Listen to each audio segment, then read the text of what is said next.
Hello students, मैं Uttam Kumar Nirala, maths faculty of Nirala classes private limited Ranchi. ये complex number का दूसरा लेक्चर होगा। पहले लेक्चर में मैंने कॉम्प्लेक्स नंबर के बेसिक डेफिनेशन के बारे में डिस्कस किया था और मैंने बताया था कि z is equal to A plus iota B को हम कॉम्प्लेक्स नंबर का स्टैंडर्ड फॉर्म बोलते हैं, जहाँ a is called real part and iota B is called imaginary part. और मैंने ये भी बताया था कि किसी भी कॉम्प्लेक्स नंबर को उसके स्टैंडर्ड फॉर्म में कैसे कन्वर्ट करते हैं।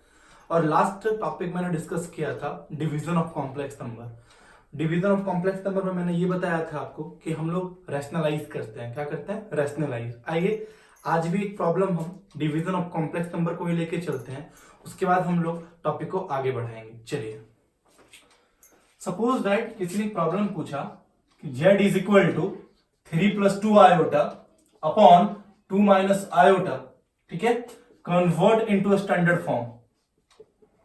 कन्वर्ट इनटू कौन सा फॉर्म? Standard form. इसको स्टैंडर्ड फॉर्म में कन्वर्ट करना है।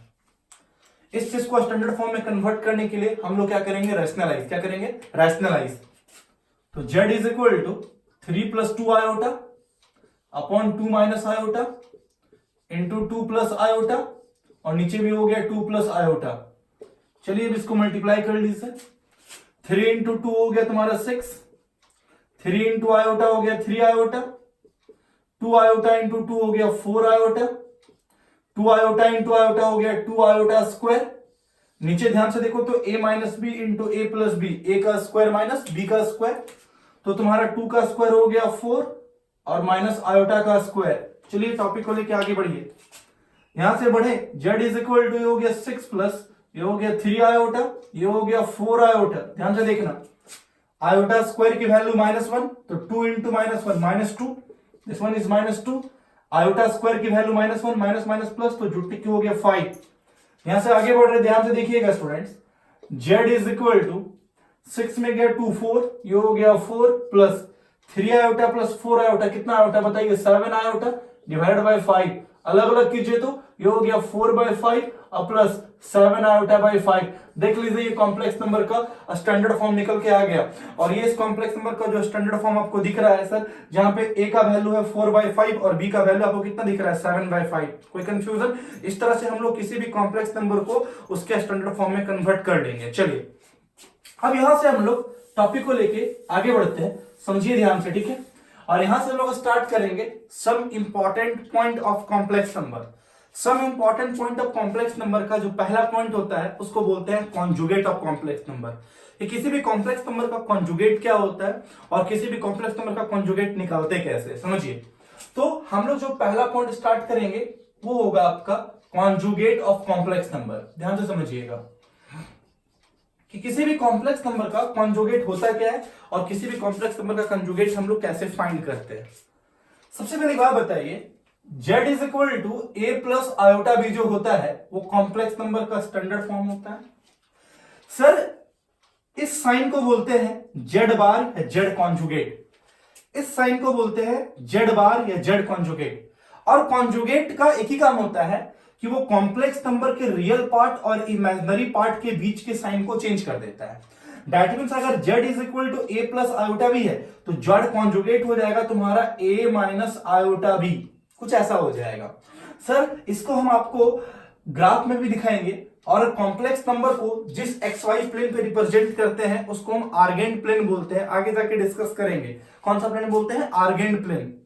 सर सपोज दैट कि अगर आपके पास z इज इक्वल टू दिया हुआ है 4 प्लस 3 आयोटा, तो z कॉन्जुगेट निकालने के लिए आपको बोला, तो z कॉन्जुगेट इसका हो जाएगा आपका 4 माइनस 3 आयोटा, ऐसे करके। मान लो suppose that z is equal to लिखा हुआ है -7 माइनस 4 आयोटा और z कंजुगेट निकालने के लिए बोला, तो इसका z कंजुगेट हो जाएगा आपका -7 प्लस 4 आयोटा। याद करके रखना है। सर इस साइन को नहीं बदलेगा, रियल पार्ट और इमेजिनरी पार्ट के बीच के साइन को चेंज करेगा, ये आपको याद करके रखना है। तो कॉन्जुगेट के बारे में क्या जाने कि जो कॉन्जुगेट होता है वो कॉम्प्लेक्स नंबर के रियल पार्ट और इमेजिनरी पार्ट के बीच के साइन को चेंज कर देता है, ठीक है। चलो अब हम एक छोटा सा क्वेश्चन लेके चलते हैं और उसका कॉन्जुगेट निकाल के दिखाते हैं। मान लीजिए सपोज दैट कहीं पे एक एग्जांपल दिया हुआ है कि z is equal to 7 plus iota upon 2 minus iota, और उसने क्या बोला कि फाइंड कॉन्जुगेट, फाइंड क्या, कॉन्जुगेट ऑफ कॉम्प्लेक्स नंबर। इस कॉम्प्लेक्स नंबर का आपको कॉन्जुगेट निकालने के लिए बोला। देखिए अभी हम पूरा बेसिक लेक्चर ले रहे हैं, अभी कॉम्प्लेक्स नंबर का एकदम छोटा छोटा पॉइंट दिखा रहे हैं आपको हम। तो सबसे पहले सोचो कि इस कॉम्प्लेक्स नंबर का अगर आपको कॉन्जुगेट निकालने के लिए बोला जाए, तो इस कॉम्प्लेक्स नंबर का कॉन्जुगेट निकालने के लिए सबसे पहले इसको हम लोग स्टैंडर्ड फॉर्म में कन्वर्ट करेंगे। इसको स्टैंडर्ड फॉर्म में कन्वर्ट करने के लिए सबसे पहले क्या करेंगे, रैशनलाइज। क्या करेंगे, रैशनलाइज। तो आइए रैशनलाइज करते हैं। ये हो गया 7 plus iota upon 2 minus iota into 2 plus iota, और नीचे भी हो गया 2 प्लस आयोटा। चलिए सॉल्व कर लीजिए। 7 इंटू 2 हो गया आपका 14, 7 into iota 7 iota, iota into 2 2 iota, तो 7 iota plus 2 iota 9 iota, iota into iota, iota square की वैल्यू -1। ध्यान से देखोगे नीचे a minus B into A plus B, A की स्क्वायर माइनस बी की स्क्वायर, तो 2 के स्क्वायर हो गया 4 और माइनस आयोटा स्क्वायर का वैल्यू -1 तो हो गया +1। तो z इज इक्वल टू आ गया, देखो तो तुम्हारा 13 प्लस 9 आयोटा अपॉन 5। अब इसको सेपरेट करो तो 13/5 प्लस 9 आयोटा बाई 5।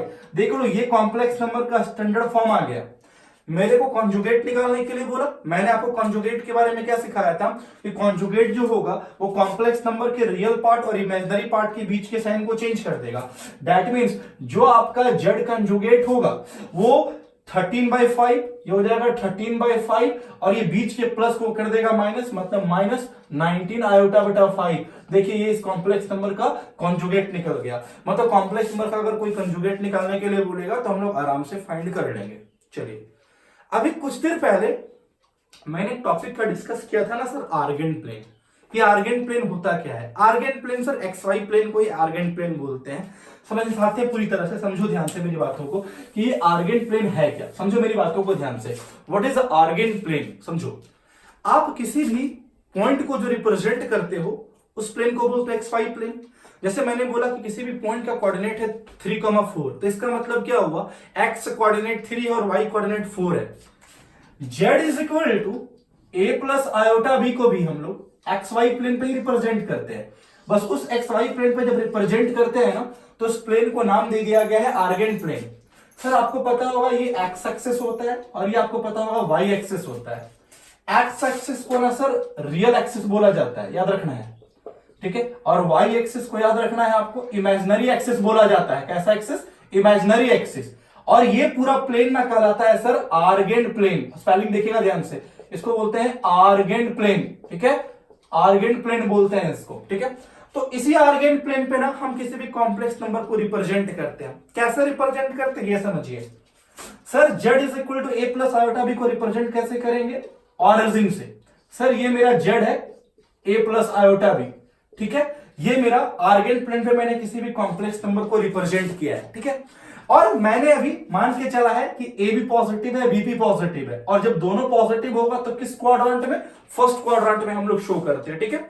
जैसे एक और छोटा सा एग्जांपल लिया कि मैंने क्या बोला कि आर्गेन प्लेन में किसी भी complex number z is equal to -3 plus 4 iota को आप रिप्रेजेंट करो, तो तुम खुद से सोचो कि यहां a का वैल्यू -3 है और b का वैल्यू 4 है। दैट मींस रियल एक्सिस की ओर -3 है और इमेजिनरी एक्सिस की ओर 4 है। दैट मींस x नेगेटिव है और y पॉजिटिव है। तो आप खुद से बताइए तो कि x नेगेटिव और y पॉजिटिव किस क्वाड्रेंट में होता है? सेकंड क्वाड्रेंट में। तो हम इस तरह से दिखा देंगे z is equal to -3 plus 4 iota. ये आर्गेन प्लेन पे कॉम्प्लेक्स नंबर को मैंने रिप्रेजेंट कर लिया, ठीक है। तो मेरा ये मुद्दा था ना कि अगर z is equal to a plus iota B होता है तो z बार, तो that means z conjugate is equal to a minus iota B हम लोग क्यों बोलते हैं, समझो, यही समझाना चाहते हैं सर। ध्यान से समझिएगा होता क्या है, एकदम ध्यान से सुनिएगा सर, कहीं कोई डाउट नहीं होगा। देखिए और समझिए, मान लीजिए कि कॉम्प्लेक्स नंबर यहां है मेरा a प्लस आयोटा भी, ठीक है, यहां पे सर इस a प्लस आयोटा बी का अगर आप इसको फर्स्ट क्वाड्रेंट मानते हैं, खुद से समझिएगा, अगर इसको आप फर्स्ट क्वाड्रेंट मानते हैं कि a पॉजिटिव और b पॉजिटिव, फर्स्ट क्वाड्रेंट में आप कॉम्प्लेक्स नंबर को शो कर रहे हैं, और इसका जब आप z बार निकाले थे तो ये आया था a माइनस आयोटा बी आया था। तो अगर आप a को पॉजिटिव, तो देखो तो सिर्फ इमेजिनरी पार्ट के बीच का साइन चेंज हो गया, मतलब यहां ए पॉजिटिव बी पॉजिटिव, यहां ए पॉजिटिव बट बी वाला टर्म नेगेटिव हो गया। इसका मतलब ये पॉजिटिव पॉजिटिव फर्स्ट क्वाड्रेंट और ये पॉजिटिव नेगेटिव तो फोर्थ क्वाड्रेंट। ये फोर्थ क्वाड्रेंट में आपका जेड बार पहुंच गया और ये हो गया आपका ए माइनस आयोटा बी। समझिएगा ध्यान से, ठीक है। होता क्या है ये चीज समझिए पहले, आगे जाके और आपको और अच्छी तरह से डिस्कस करूंगा, समझा। अभी बस थोड़ा सा हिंट कर रहा हूं सर, ये थीटा एंगल है मान लीजिए, ठीक है। ये जो डायरेक्शन है ना, ये जो डायरेक्शन ध्यान से देखिए एंटी क्लॉकवाइज डायरेक्शन है। आगे जाके बताऊंगा सर, पोलर फॉर्म से और ज्यादा क्लियर होगा आपका, ठीक है। बस अभी हिंट कर रहे समझिएगा। ये जो एंगल है ना थीटा, वो एंटी क्लॉकवाइज डायरेक्शन में है और एंटी क्लॉकवाइज डायरेक्शन में एंगल थीटा को पॉजिटिव माना जाता है, ठीक है। अगर आप इस एक्सिस से रियल एक्सिस से अगर आप स्मॉलेस्ट एंगल घूमोगे जेड कॉन्जुगेट की ओर, तो आप ऐसे घूमोगे, ऐसे घूमोगे। सर ध्यान से देखिए तो ये डायरेक्शन एंटी क्लॉकवाइज है, ये डायरेक्शन क्लॉकवाइज है। तो इसका मतलब क्या हुआ, जब एंटी क्लॉकवाइज डायरेक्शन में मैंने एंगल थीटा को पॉजिटिव माना, तो क्लॉकवाइज डायरेक्शन में थीटा एंगल को हम निगेटिव मान के चलेंगे। इसलिए z is equal to A plus iota B का जो कॉन्जुगेट हो जाता है वो ए माइनस आयोटा बी हो जाता है। आपको फील करके दिखाएंगे पूरी तरह से। बस अभी आप ये चीज समझो कि थीटा एंगल को एंटी क्लॉकवाइज में पॉजिटिव मानते हैं और थीटा को क्लॉकवाइज में नेगेटिव मानते हैं। तो जब क्लॉकवाइज में नेगेटिव होगा तो उसके कारण कॉम्प्लेक्स नंबर का कॉन्जुगेट में सर माइनस साइन आ जाता है। अगर माइनस रहता तो उसका प्लस आ जाता, एंगल के मूवमेंट के कारण है कि एंटी क्लॉकवाइज में थीटा को पॉजिटिव मानते हैं और क्लॉकवाइज में थीटा को नेगेटिव मानते हैं। इसका फर्दर डिस्कशन हम लोग करेंगे पोलर फॉर्म में, तो वहां और ज्यादा क्लियर होगा। क्योंकि पोलर फॉर्म में जब तुम पढ़ोगे ना, तो मैं अभी थोड़ा सा बोल देता हूं, 11th के बच्चों को नहीं समझ में आएगा सर जो 10th पास करके मूव करके आए हैं, लेकिन उन बच्चों को समझ में आएगा जो ऑलरेडी 11th 12th पढ़ चुके हैं और जेई मेंस के लिए तैयारी कर रहे हैं। जब पोलर फॉर्म में पढ़े होंगे तो पोलर फॉर्म में पढ़े होंगे z is equal to R into cos theta plus iota sine theta. तो जब आप z बार निकालिएगा तो z बार के समय थीटा नेगेटिव हो जाएगा, क्योंकि आपको भी खुद से फील करवाएं, क्या फील करवाएं, क्लॉकवाइज है। तो r into cos minus theta plus iota sine minus theta, तो r into cos minus theta cos theta और sine minus theta minus sine theta हो जाएगा। देखिए कॉम्प्लेक्स नंबर का कॉन्जुगेट के वक्त प्लस के जगह पे माइनस हो गया, तो वो एंगल के मूवमेंट के कारण चेंज करता है सर, ठीक है। चलिए अब यहां से हम लोग आगे बढ़ते हैं और यहां से हम लोग सबसे इंपॉर्टेंट पॉइंट का डिस्कस करेंगे और वो होगा कॉम्प्लेक्स नंबर की प्रॉपर्टी। अब ध्यान से सुनिएगा, हम लोग यहां से टॉपिक को आगे बढ़ा रहे हैं और टॉपिक को आगे बढ़ा के लिखे टॉपिक का नाम प्रॉपर्टी ऑफ कॉम्प्लेक्स नंबर। समझिए कॉम्प्लेक्स नंबर की प्रॉपर्टी क्या क्या है। पहली प्रॉपर्टी, अगर z is equal to A plus iota B है तो z कॉन्जुगेट हो जाएगा a माइनस आयोटा बी, ठीक है। z कॉन्जुगेट का कॉन्जुगेट फिर कितना हो जाएगा a plus iota B. That means अगर मैं कॉम्प्लेक्स नंबर का दो बार कॉन्जुगेट ले ले तो घूम के वापस एक कॉम्प्लेक्स नंबर आ जाता है। That means we can say कि z बार का bar is equal to z। पहली प्रॉपर्टी याद करके रखनी है आपको, ठीक है। और अभी जो भी प्रॉपर्टी मैं डिस्कस कर रहा हूं ना, बेसिक प्रॉपर्टी डिस्कस कर रहा हूं, बाद में मैं आपको जाके बहुत सारे प्रॉपर्टी एडवांस लेवल का डिस्कस करूंगा, ठीक है। दूसरी प्रॉपर्टी है कि अभी मेरा मेन फोकस है 11th का बच्चा लोग छोटा छोटा टॉपिक डिस्कस करना, ठीक है, जिससे आपके बोर्ड लेवल के बुक बन जाएंगे। और जब बोर्ड लेवल की बुक आप कवर कर लोगे ना, देन आफ्टर हम लोग मेंस और एडवांस के टॉपिक में डिस्कस करेंगे, ठीक है। चलो दूसरा, अगर z is equal to A plus iota B है तो आप z कंजुगेट क्या बोलते हैं, a माइनस आयोटा बी। दोनों को आप ऐड कर दो। देखो इस प्रॉपर्टी को भी ध्यान से पढ़ोगे ना तो तुम्हारा मेंस का प्रॉब्लम बन जाएगा, बहुत सारे प्रॉब्लम बन जाएंगे। दोनों को ऐड कर दो तो z plus z conjugate is equal to iota B से आयोटा बी गया, आ गया 2a। तो खुद से सोचो कि ये 2a क्या है, real part of z। Real part होता है ना, ये a रियल पार्ट होता है और आयोटा बी इमेजिनरी पार्ट होता है, तो 2 टाइम्स ऑफ रियल z, ठीक है। अब तीसरा प्रॉपर्टी आ जाओ, तो यह क्या याद करके रखना है कि z plus z conjugate is equal to 2 times of real z। तीसरी प्रॉपर्टी, दोनों को माइनस कर दो, z minus z conjugate is equal to, अब जैसे माइनस करोगे a से कट जाएगा, माइनस वाला हो जाएगा प्लस, तो iota B plus iota B, 2 iota B, 2 iota B. तो 2 आयोटा बी कहने का मतलब क्या हुआ, आयोटा बी कैसा पार्ट हो गया, इमेजिनरी पार्ट, तो ये हो गया इमेजिनरी पार्ट ऑफ z। तो ऐसे करके याद रखना है कि z minus z conjugate is equal to 2 times of imaginary z। एक काम करो सर, इसको पहले आप सही से नोट कर लो, ठीक है, तो हम फिर आगे बढ़ेंगे, फिर ध्यान से समझिए, ठीक है। आ जाओ अब हम प्रॉपर्टी नंबर 4 की तरफ लेके चलते हैं। देखिए प्रॉपर्टी नंबर 4 क्या होता है, ये चीज समझिए पहले आप। प्रॉपर्टी 4 क्या है? प्रॉपर्टी 4 क्या है कि Z1 plus Z2 plus dot dot dot dot dot Zn पूरे का कॉन्जुगेट, ठीक है, इज इक्वल टू Z1 का कॉन्जुगेट प्लस Z2 का conjugate plus dot dot dot dot dot Zn का कॉन्जुगेट।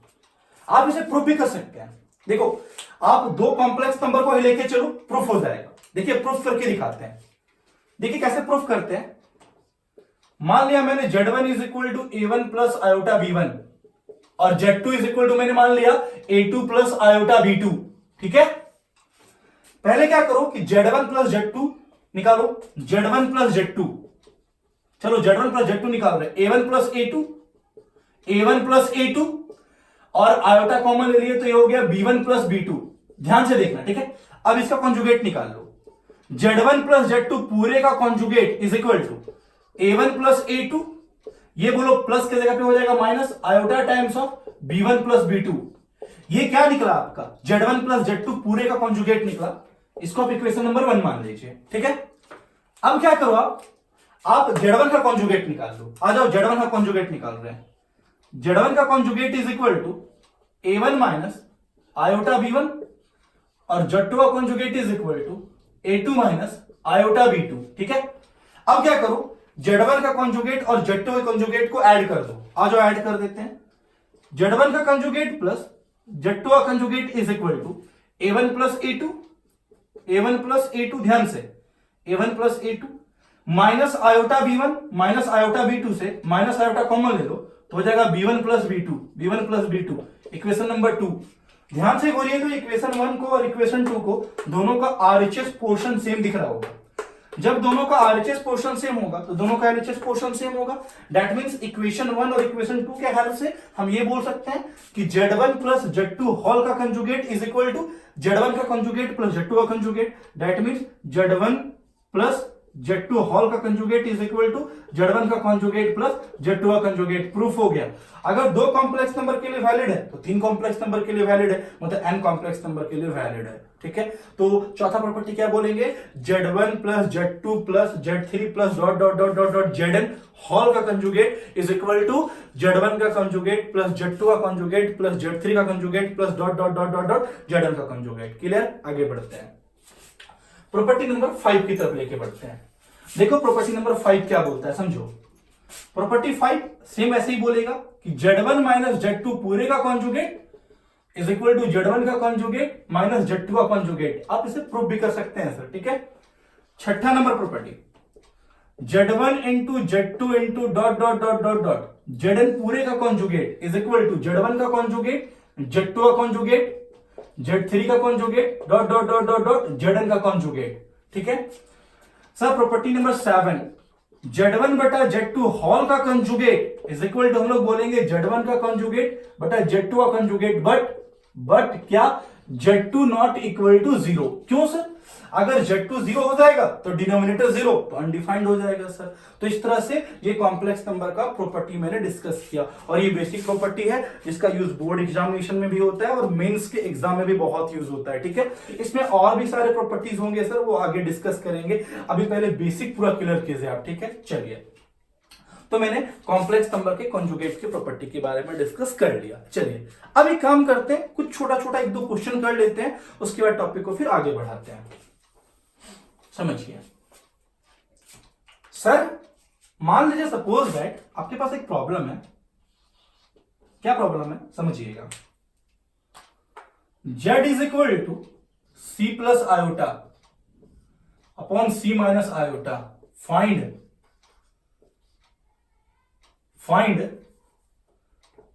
या ऐसा ले लो, A plus iota B is equal to C plus iota upon C minus iota. Find A square plus B square का value बताना है आपको। देखो इसको तीन मेथड से डिस्कस करें। Method 1 board method, method 2 conjugate method, method 3 modulus method. जब मॉडुलस पढ़ाएंगे तो डिस्कस करेंगे। पहले हम काम करते हैं एकदम नॉर्मल मेथड की तरफ चलते हैं, ठीक है। सबसे पहले क्या करो, इसको रैशनलाइज कर दो। क्या कर दो बोलो, रैशनलाइज। और रैशनलाइज करते हैं। A plus iota B C plus iota, C minus iota, C plus iota और सी प्लस आयोटा। ध्यान से देखोगे कोई दिक्कत नहीं होगा। चलो आगे बढ़ते हैं। A plus iota B is equal to, ऊपर हो गया सी प्लस आयोटा का होल स्क्वायर, नीचे ध्यान से देखो तो A minus B into A plus B, A के स्क्वायर माइनस बी के स्क्वायर, तो हो गया सी का स्क्वायर माइनस आयोटा स्क्वायर की वैल्यू -1 तो हो गया +1। A plus iota B is equal to, इसको तोड़ दो, ए प्लस बी का होल स्क्वायर, ये हो गया सी का स्क्वायर, आयोटा स्क्वायर की value -1 plus 2ab 2c iota upon C square +1। अब इसको सेपरेट करो तो a plus iota B is equal to C square -1 बटा C square +1 plus 2c iota upon C square +1। Sir ये भी एक कॉम्प्लेक्स नंबर है और ये भी एक कॉम्प्लेक्स नंबर है, ये दो कॉम्प्लेक्स नंबर आपस में इक्वल है। अगर ये दो कॉम्प्लेक्स नंबर आपस में इक्वल है तो इसका रियल पार्ट इसके रियल पार्ट के इक्वल होगा और इसका इमेजिनरी पार्ट इसका इमेजिनरी पार्ट के इक्वल होगा। तो सर अगर आप कंपेयर करेंगे तो हमको ए का वैल्यू साफ साफ दिख रहा होगा सी स्क्वायर -1 बटा सी स्क्वायर +1 और बी का वैल्यू साफ साफ दिख रहा होगा 2c बटा सी स्क्वायर +1। यहां तक मेरा क्लियर है। अब मेरे को वैल्यू किसका चाहिए सर, ए स्क्वायर प्लस बी स्क्वायर की वैल्यू चाहिए मुझे, ठीक है। तो एक काम करते हैं, हम ए और बी में वैल्यू उसका सब्स्टिट्यूट कर देते हैं। ए स्क्वायर प्लस बी स्क्वायर की वैल्यू मुझे चाहिए, ए की वैल्यू है सी स्क्वायर -1 बटा सी स्क्वायर +1 उसका होल स्क्वायर और बी की वैल्यू है 2c बटा सी स्क्वायर +1 पूरे का होल स्क्वायर। तो इसको सॉल्व करो, तो तुम इसको सॉल्व करोगे ध्यान से देखो तो एलसीएम हो जाएगा सी स्क्वायर +1 का कितना बोलो तो होल स्क्वायर, वहां हो जाएगा सी स्क्वायर -1 का होल स्क्वायर और ये हो जाएगा 4c स्क्वायर। सी स्क्वायर -1 के होल स्क्वायर और प्लस 4c स्क्वायर को सॉल्व करोगे ना तो ओवरऑल आएगा आपका सी स्क्वायर +1 का होल स्क्वायर और नीचे भी है आपका सी स्क्वायर +1 का होल स्क्वायर। ये कट के आंसर आ गया आपका 1 के इक्वल। देखो 1 के इक्वल हम लोग पहुंच गए, ठीक है। ये मेथड 1 से मैंने डिस्कस किया कि पहले रैशनलाइज करके उसको स्टैंडर्ड फॉर्म में कन्वर्ट करके ए और बी का वैल्यू निकाल दिया और देन आफ्टर मैंने ए और बी का वैल्यू सब्स्टिट्यूट कर दिया, then we will find A square plus B square की वैल्यू बना गई, ठीक है। ओके चलिए अभी काम करते हैं, हम लोग मेथड 2 से डिस्कस करते हैं और मेथड 2 से डिस्कस करने का तरीका होगा कॉन्जुगेट मेथड। कौन सा मेथड, कॉन्जुगेट मेथड। ध्यान से देखो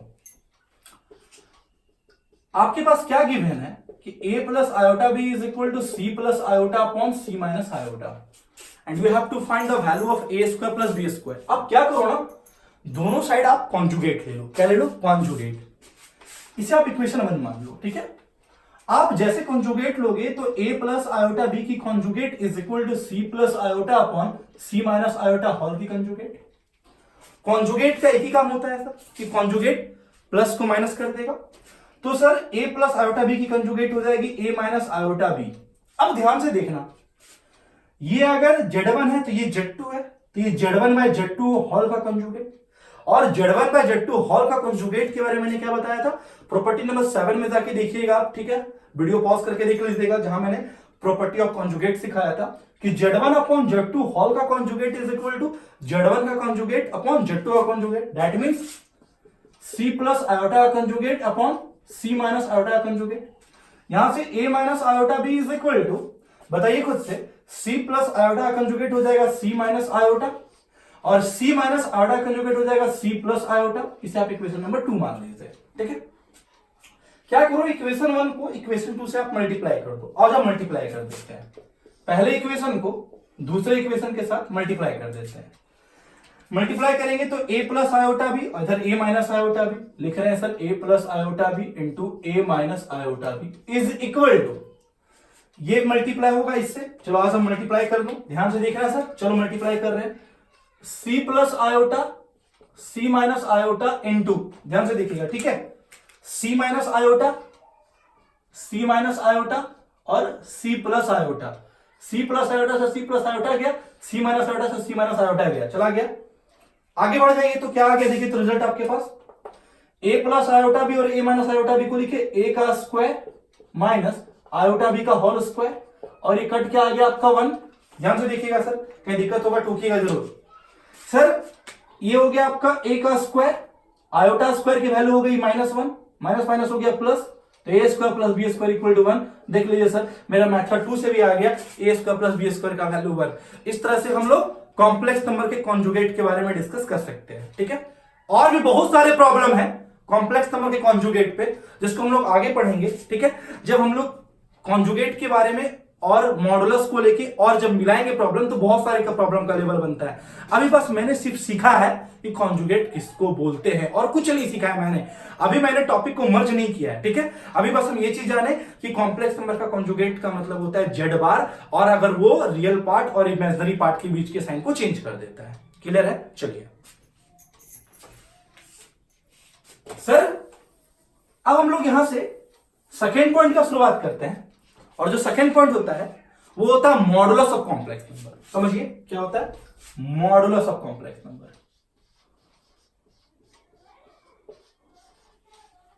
मॉडुलस ऑफ कॉम्प्लेक्स नंबर होता है। सर कॉम्प्लेक्स नंबर का मॉडुलस क्या होता है, ये चीज समझिए पहले।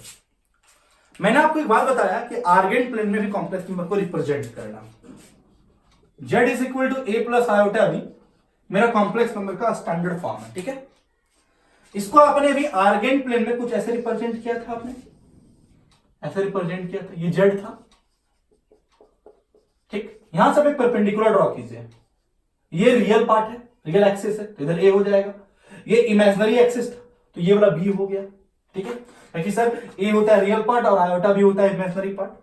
अगर ये ए है और ये बी है, तो पाइथागोरस थ्योरम से हो जाएगा under root A square plus B square, ये ओरिजिन है 0,0। यही तो कॉम्प्लेक्स नंबर का मॉडुलस कहलाता है sir. That means complex number का मॉडुलस का डेफिनेशन क्या हुआ कि कोई भी कॉम्प्लेक्स नंबर ओरिजिन से कितने डिस्टेंस पे है।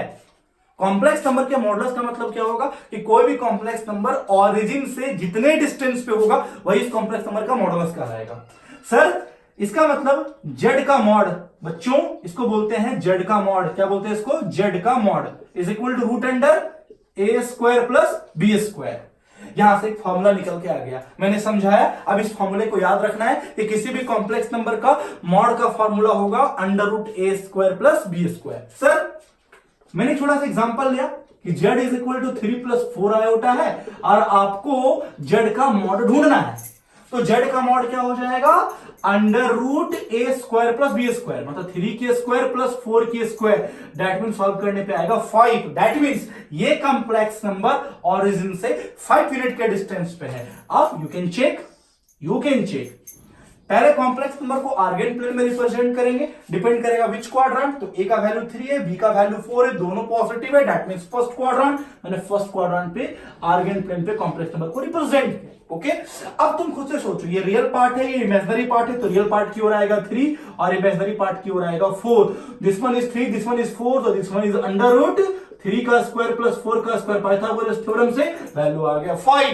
दैट मींस ये कॉम्प्लेक्स नंबर ओरिजिन से 5 यूनिट के डिस्टेंस पे है, तो ये कॉम्प्लेक्स नंबर का मॉडुलस कहलाएगा। तो कॉम्प्लेक्स नंबर का मॉडुलस का डेफिनेशन अगेन मैं क्या बोलूंगा कि कोई भी कॉम्प्लेक्स नंबर ओरिजिन से जितने डिस्टेंस पे होगा वही उस कॉम्प्लेक्स नंबर का मॉडुलस कहलाएगा। और हम लोग फॉर्मूला यूज करेंगे जेड का mod is equal to under root A square plus B square. चलिए सर अब क्या करते हैं, कॉम्प्लेक्स नंबर से जितने भी प्रॉपर्टी हैं, बेसिक प्रॉपर्टी सर, वो हम लोग डिस्कस करते हैं। सबसे पहला बात यहां से स्टार्ट करते हैं सर हम लोग, property of modulus of complex number. समझोगे ध्यान से?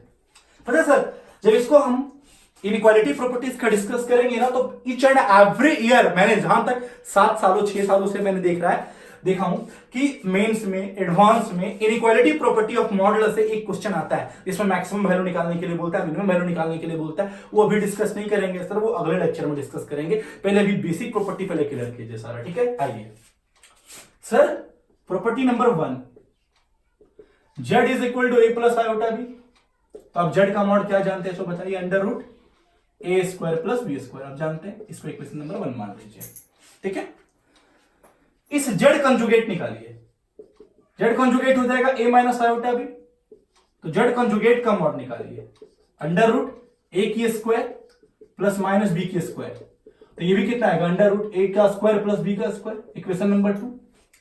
इक्वेशन 1 और इक्वेशन 2 को ध्यान से देखिए, दोनों का आरएचएस सेम है, तो एलएचएस भी सेम होगा। दैट मींस 1 एंड 2 से हम क्या बोल सकते हैं कि जेड का मॉड और जेड कॉन्जुगेट का मॉड बिल्कुल सेम होगा। जेड का मॉड और जेड कॉन्जुगेट का मॉड बिल्कुल सेम होगा। और इसको हम आर्गेन प्लेन में भी देख सकते हैं। पहला प्रॉपर्टी क्या याद रखना है कि जेड की मॉड कॉम्प्लेक्स नंबर का मॉडुलस और कॉम्प्लेक्स नंबर का कॉन्जुगेट का मॉडुलस दोनों इक्वल होता है। Sir we can check from Argand plane. जब मैंने आर्गेन प्लेन का डिस्कस किया था तो मैंने वहां एक चीज बताया था, ये मेरा जेड है तो ये मेरा जेड कॉन्जुगेट है, ये मेरा जेड कॉन्जुगेट है, ठीक है। तो खुद से सोचो यार कि डिस्टेंस अगर हम मेजर करेंगे, जैसे मान लो कि अगर मैं रांची को ही फ्रेम में रख के बात कर रहा हूं, ठीक है, कि या क्लासरूम के फ्रेम पे लेके बात करो यार, चलो एक बेसिक सा ये समझो, इस पॉइंट से ये दूरी 4 मीटर है तो इस पॉइंट से ये भी दूरी अगर 4 मीटर है तो सिर्फ डायरेक्शन अलग अलग है ना, डिस्टेंस तो बिल्कुल सेम है ना। तो वही चीज तो कॉम्प्लेक्स नंबर और कॉम्प्लेक्स नंबर के कॉन्जुगेट के मॉडुलस के बारे में डिस्कस करें तो ये मेरा जेड है, इसकी डिस्टेंस 4 है तो ये भी डिस्टेंस 4 ही होगी। है कि सर कॉम्प्लेक्स नंबर का रिप्रेजेंटेशन और कॉम्प्लेक्स नंबर का कॉन्जुगेट का रिप्रेजेंटेशन दो अलग अलग क्वाड्रेंट में होगा बट डिस्टेंस तो बिल्कुल सेम होगा सर। तो इसलिए हम बोल रहे हैं कि जेड का मॉड और जेड कॉन्जुगेट का मॉड बिल्कुल सेम होगा। ठीक है, आगे बढ़ते हैं। प्रॉपर्टी नंबर सेकंड समझो, प्रॉपर्टी नंबर सेकंड क्या बोलता है सर? प्रॉपर्टी नंबर सेकंड बहुत ही इंपॉर्टेंट प्रॉपर्टी है जिसमें कॉन्जुगेट और कॉन्जुगेट का मॉड दोनों यूज किया हुआ है। इस प्रॉपर्टी का यूज हम लोग क्वेश्चन बनाने के वक्त बहुत करेंगे। प्रॉपर्टी बोलता है कि z into Z conjugate is equal to mod Z का स्क्वायर होता है। आपको याद करके रखना है, z into Z conjugate is equal to होता है मॉड जेड का स्क्वायर। आप अगर इसको प्रूव भी कर सकते हैं, देखो कैसे। मान लो z को मैंने मान लिया a प्लस आयोटा बी, ठीक है, तो बताओ z कॉन्जुगेट हो जाएगा आपका a माइनस आयोटा बी। दोनों का आप मल्टीप्लाई कर दो, z into Z conjugate is equal to, multiply करोगे तो a plus iota B into a minus iota B, मतलब a का स्क्वायर माइनस आयोटा बी की whole square. That means z into Z conjugate is equal to a square minus iota square B square. That means z into Z conjugate is equal to a square, iota square की value -1 तो ये +1, तो a square plus b square, पहला equation. अब क्या करो, इस complex number का मॉड निकाल दो।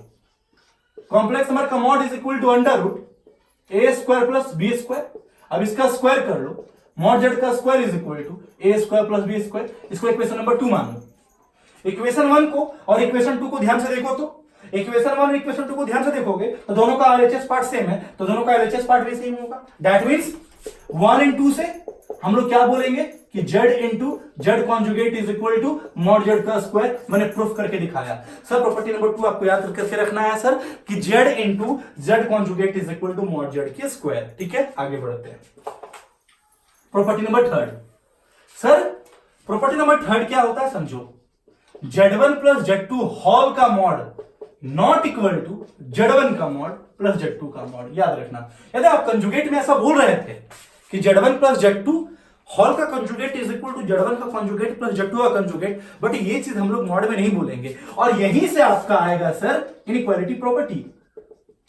याद रखना, यहीं से आता है इनइक्वालिटी प्रॉपर्टी, और ये इनइक्वालिटी प्रॉपर्टी से प्रत्येक साल ईच एंड एवरी ईयर मैं देख रहा हूं कि मेंस में और साथ साथ एडवांस में भी एक प्रॉब्लम आता है जिसमें आपको कॉम्प्लेक्स नंबर का मिनिमम वैल्यू निकालने के लिए बोलता है, मैक्सिमम वैल्यू निकालने के लिए बोलता है। उसको हम दो मेथड से डिस्कस करके दिखाएंगे, एक आर्गेन प्लेन से दिखाएंगे और एक अलजेब्राइक मेथड से भी दिखाएंगे। तो आप अभी टेंशन मत लो, मैं जो पढ़ा रहा हूं वो फोकस करो। सर प्रॉपर्टी नंबर 4 में बना दे रहा हूं इसको बेसिक के लिए। हम लोग ऐसा कभी नहीं बोलेंगे कि z1 माइनस z2 का mod is equal to z1 का मॉड माइनस z2 का मॉड, कभी नहीं बोलेंगे ऐसा सर। ठीक है, इसमें भी मेरा लगेगा इनइक्वालिटी प्रॉपर्टी। याद रखना, मैं बताऊंगा आगे जाके सर, बताइएगा नहीं। ठीक है sir, property number 5 z1 into z2 into z3 into dot dot dot zn का मॉड इज इक्वल टू, हम लोग बोलेंगे सर z1 का मॉड इंटू z2 का मॉड इंटू z3 का mod dot dot dot dot zn का mod, हम लोग ऐसा बोलेंगे सर। सर प्रॉपर्टी नंबर 6 क्या होगा? प्रॉपर्टी नंबर 6 कि z1 बटा z2 होल का मॉड इज इक्वल टू, हम लोग बोलेंगे सर z1 का मॉड बटा z2 का mod, but z2 not equal to 0, हम लोग ऐसा बोलेंगे सर। मतलब मॉड की ये प्रॉपर्टी प्लस माइनस पे वैलिड नहीं होगी, बट मल्टीप्लीकेशन और डिवीजन पे वैलिड होगा। प्लस और माइनस वाला में इनइक्वालिटी प्रॉपर्टी हम लोग डिस्कस करेंगे सर। तो आज मैंने कॉम्प्लेक्स नंबर के कॉन्जुगेट और मॉडुलस को लेकर डिस्कस किया। आज का क्लास यहीं तक, अगले क्लास में मैं इसी टॉपिक को आगे बढ़ाऊंगा सर। ठीक है, आज के लिए यहीं तक।